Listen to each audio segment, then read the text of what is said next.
বিদ্যুৎ পরিস্থিতি স্বাভাবিক হতে কিছু সময় লাগিব বলে জানাই অর্থ উপদেষ্টা সালেউদ্দিন আহমদ।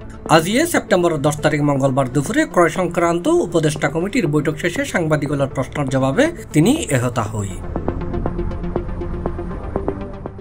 সালাউদ্দিন আহমেদ হই সরকার চেষ্টা করে বিদ্যুতের ঘাটতি মেটাইবার লাই এতলাই অগ্রাধিকার ভিত্তিতে জ্বালানি এবং হইলে আমদানি করা হয়। বিদ্যুতের জ্বালানির ব্যাপারে আলাদাভাবে যে প্রপোজালগুলো আসছে আমাদের কাছে, ইভেন এলএনজি ইম্পোর্ট বা অন্যান্য জ্বালানি সেগুলো আমরা কোনো ব্যাপারে এগুলো আটকাচ্ছি না। সার, কীটনাশক খুব ইম্পর্টেন্ট জিনিসগুলো যেগুলো আমরা সবসময় এগুলো আমরা অ্যাপ্রুভ করে দিচ্ছি। আমাদের যতই ইচ্ছা হোক, ফরেন এক্সচেঞ্জ কনস্ট্রেন্ট থাকুক, কিন্তু আমরা এগুলো দ্রুত যেন এগুলো পারচেস করা হয়। ব্যাস। অর্থ উপদেষ্টা আরো হই চীন মৈত্রী সম্মেলন কেন্দ্রত যে ঐতিহ্যন্য বৈষম্য বিরোধী আন্দোলনের শহীদ স্মরণ সভায় 5 কোটি টাকা খরচ করা হইব। ক্রয় সংক্রান্ত উপদেষ্টা পরিষদের সভাত এই বিষয়ে অনুমোদন দিয়ে হই। বৈষম্য বিরোধী আন্দোলনে যারা শহীদ হয়েছে তাদের স্মরণ সভা হবে।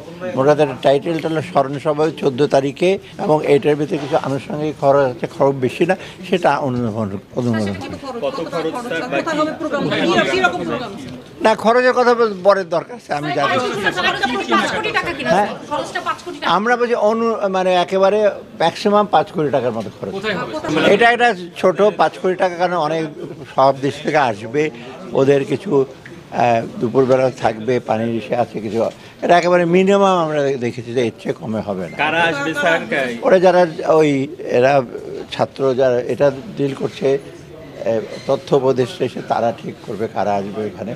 যারা এখানে জড়িত ছিল আন্দোলনে, যাদের এসে শহীদ হয়েছে, বিশেষ করে শহীদ পরিবারে, ওরা আসবে। C+, চট্টগ্রাম।